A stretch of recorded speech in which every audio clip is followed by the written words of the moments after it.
क्या अभी जो परिस्थितियां हैं,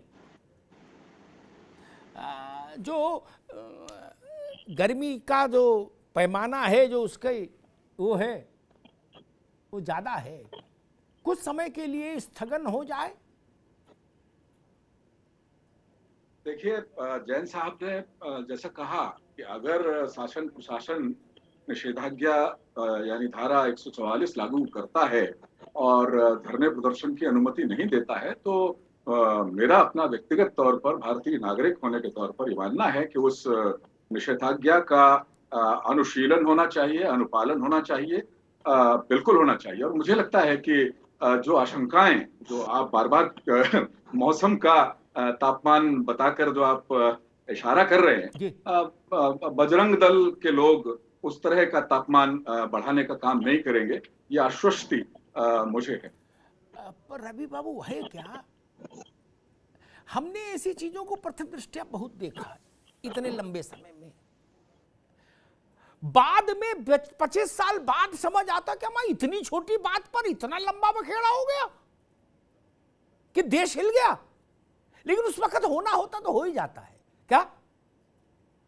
भीड़ जा रही है, उधर से 4 लोग खड़े हैं, इधर भीड़ जा रही है, एक ने कोई टिप्पणी ही कर दी हल्की, हो गया राजाज्ञा निषेधाज्ञा, सारी आज्ञाएं जेब में और दे दनादन चालू। नहीं, आप बिल्कुल सही कह रहे हैं, लेकिन जैसी की बात आई कि जो एक डिबेट, टीवी डिबेट से ये मसला शुरू हुआ और फिर इतना बढ़ गया कि इस्लामिक वर्ल्ड तक इसकी जो गूंज सुनाई पड़ी और सिलेक्टिव किस्म की गूंज सुनाई पड़ी। लेकिन मुझे लगता है कि भारतीय राजनय, भारतीय कूटनय अब इतना शक्तिशाली है कि वो जो वहां से कुछ धूल भरी आंधियां भारत के सौहार्दपूर्ण वातावरण को चुनौती देती हुई उठ खड़ी हुई, बहुत जल्दी उनको रोक लिया गया और धूल को झाड़ दिया गया। आपने अभी कुवैत का इंस्टांस दिया, उदाहरण दिया कि कुवैत में बिल्कुल सहन नहीं किया और वो जो प्रदर्शन वहां जो किया गया, उनको डिपोर्ट करने की बात कही। बांग्लादेश की तरफ से भी बहुत पॉजिटिव रिएक्शन आ गई, सऊदी अरब की तरफ से भी बहुत पॉजिटिव रिएक्शन आ गई। तो मुझे लगता नहीं है कि ये मसला जितना बड़ा, जैसे जैन साहब कह रहे थे, ये तो इसमें कोई शक नहीं है कि पूरा पूरा बहुत बड़ा षड्यंत्र ये एक रचा गया।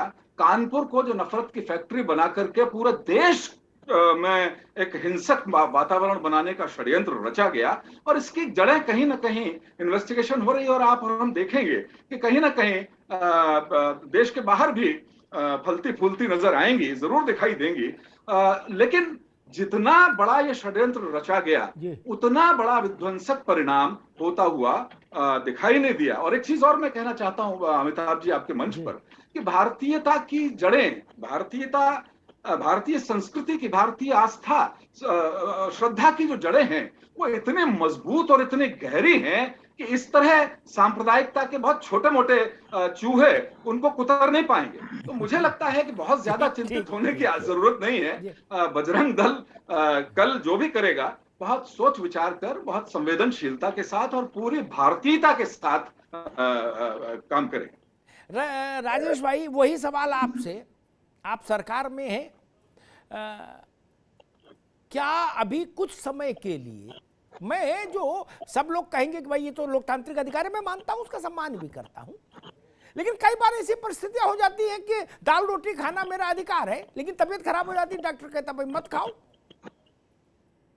मैं नहीं कह रहा, आपका लोकतांत्रिक अधिकार सबका रहेगा, धरना प्रदर्शन निर्वाध चलेंगे, लेकिन कुछ समय के लिए रोक दिए जाएं। एक बार मौसम ठीक हो जाए, थोड़ी बारिश हो जाने दीजिए, उसके बाद धरना प्रदर्शन की डबल इजाजत दे दीजिएगा। बारिश में तो कीचड़ हो जाती है तो अमिताभ जी, अभी तो गर्म मौसम। देखिए आपकी जो डिबेट है उसका मतलब केवल मुझे यही नजर आ रहा है कि देश में सुख शांति से, चैन से, अमन से सब लोग रहें जी। हम उसी दिशा में इस डिबेट को ले जा रहे हैं जी। जैन साहब बहुत अच्छे पुलिस अधिकारी रहे, कितने अच्छे टिपिकल केस भी उन्होंने खोले होंगे, दंगे शांत कराए होंगे अपने जीवन में, बहुत सारे उपद्रवी लोगों से बात भी की होगी और शांतिपूर्वक वाले जो लोग होंगे उनसे भी की होगी। और अपने जो रवि भाई बैठे हुए उन्होंने बहुत अच्छी तरह से बेबाकी से अपनी स्पष्ट रूप से बात रखी और उन्होंने कितनी बड़ी बात कही है कि धरना होगा, प्रदर्शन होगा, पर हम कानून का सम्मान करेंगे, कानून का पालन करेंगे। हम हिंदू हैं, हम तो इस भाषा का इस्तेमाल करते हैं, हम तो मान रहे हैं, पर सामने जो बैठे हुए लोग हैं, बात जितनी बड़ी दिख रही है उतनी बड़ी है नहीं। आप सोचिए नुपुर शर्मा ने क्या कहा, उस विषय में मैं नहीं जाऊंगा। इसको कितना वेल प्लान्ड तरीके से दुनिया के सामने पेश किया गया और ये दिखाया गया कि मुसलमानों के ऊपर कितना अत्याचार इस देश के अंदर हो रहा है। मोदी जी की सरकार ठीक काम नहीं कर रही है, योगी जी की सरकार ठीक से काम नहीं कर रही है। ये इस देश को बदनाम करने की साजिश थी और उसमें भोले भाले लोगों को फंसा लेते हैं। वो लोग जो कम पढ़े लिखे हैं, बिना पढ़े लिखे हैं, छोटा अपना काम करते हैं, उनको भड़का करके, ये कभी फ्रंट में नहीं आएंगे भड़काने वाले। इसमें बहुत गहरी साजिश थी, विदेशी पैसा लगा होगा, जांच हो रही है। देखिए परत परत खुलती हुई चली जाएंगी। आपने देखा दिल्ली के अंदर कितना उपद्रव हुआ था और सब विदेश से सब लोग आए थे, और कानपुर के अंदर जब राष्ट्रपति और प्रधानमंत्री है उसके बाद दंगा हो रहा है, सब बाहर से सब योजना बन रही है। तो ये केवल जो हमारे देश का नाम हो रहा है उसको बदनाम करने के लिए। भारत आज तरक्की कर रहा है, भारत आज लीड कर रहा है दुनिया के अंदर। तो ये दिखाना कि मोदी जी के नेतृत्व में ऐसे लोग भी हैं जो हम इनको नहीं मार रहे और यहाँ अन्य अत्याचार भी हो रहा है, ये केवल झूठा प्रोपेगेंडा फैलाने के लिए ये सब हो रहा है देश में। मेरा तो ये मानना है ऐसा कुछ है नहीं, जितनी बड़ी बात नहीं थी जितना ये जो हुआ खड़ा कर रखा है। रवि पारस जी, आप कुछ कहना चाह रहे थे? जी अमिताभ जी, हमें कुछ बातें प्रतीकात्मक और संकेतात्मक रूप में भी ग्रहण करनी चाहिए। ये जो जुमे की नमाज वाला जो मॉडल है, आपको मैं थोड़ा पीछे ले चलूं। 1990 में, अब यासीन मलिक तो खैर न्याय मिल गया उनको, जीवन भर के लिए जेल पहुंच गए, जब वो हथियार बंद आतंकवाद कश्मीर घाटी के 10 जिलों में लेकर आए थे JKLF के संगठन के नाम पर, तब आपको याद होगी, एक तारीख याद करिए, 19 जनवरी 1990। 19 जनवरी 1990 शुक्रवार का दिन था और उस दिन कश्मीर घाटी के वैली के, मैंने देखा है, बड़ा डेंस घनत्व है वहां आबादी का, और वहां की सारी मस्जिदों से जुमे की नमाज के बाद कश्मीरी पंडितों के खिलाफ जहर उगला जाना शुरू हुआ। वो दिन था शुक्रवार।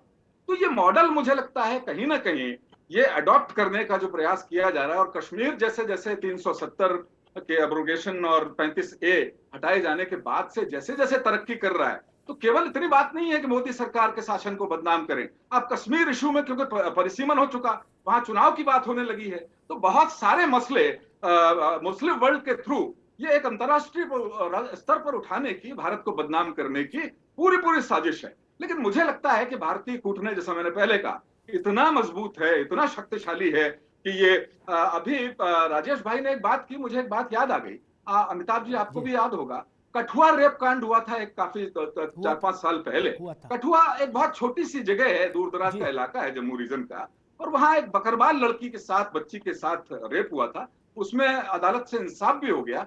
मुझे ये देख के बड़ी हैरानी हुई कि जब देश में राजनीति उस घटना को लेकर, उस कांड को लेकर चल रही थी, तो उस समय गुटेरेस एंटोनियो, जो यूनाइटेड नेशन के महासचिव है, उनका भी एक ट्वीट आ गया और उनका भी एक बयान मीडिया में आ गया कठुआ रेप कांड को लेकर। मैंने तहकीकात की कि भाई कैसे आ गया, उनके मन में यदृच्छया विचार प्रकट हुआ या कैसे उन्होंने बोल दिया। तो पता चला कि पाकिस्तानी एक पत्रकार ने, जो भारत को बदनाम करने के हमेशा मूड में रहते हैं, उन्होंने सवाल पूछा, तो सवाल के जवाब में उन्होंने ये कह दिया कि भाई ऐसी घटनाएं जहां भी हो, कोई भी संवेदनशील आदमी कहेगा। तो वो कहीं ना कहीं भारत को इस तरह से उसकी छवि बदनाम, जब जैसे जैसे भारत शक्तिशाली हो रहा है, दुनिया में एक बुलंद आवाज बनकर उभर रहा है, वैसे वैसे मुझे लगता है कि इस तरह के षड्यंत्र करने के प्रयास ये लोग करेंगे, लेकिन मुंह की खाएंगे।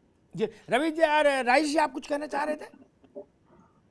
मैं उनकी बात से सहमत था। रवि जी ने जो बात कही उस बात से मैं अपनी सहमति व्यक्त कर रहा था कि उन्होंने बहुत अच्छी बात की। जी ठीक। जैन साहब, क्या आपको लगता है कि सारी अच्छी बातें एक तरफ, जैसे अभी मौलाना साहब भी कह रहे थे कि भाई बरेली में हिंदू मुसलमान एक साथ रहते हैं, सब लोग एक दूसरे को शरबत भी पिलाते हैं और चाय भी पिलाते हैं, सारी बातें अच्छी हैं, लेकिन फिर भी एहतियात बरतने में कोई दिक्कत नहीं। कोरोना आया तो मास्क लगाया, मास्क लगाने में क्या समस्या? कुछ समय के लिए मुलतवी हो जाए चीजें। आप बिल्कुल ठीक कह रहे हैं साहब, जी। ये कोई समय नहीं है इसको बुलाने का, और जो बुलाए फिर उसमें इतनी शक्ति होनी चाहिए कि वो इस बात की गारंटी ले कि जहां जहां से लोग आएंगे कहीं पर भी कोई घटना घटित नहीं होने पाएगी।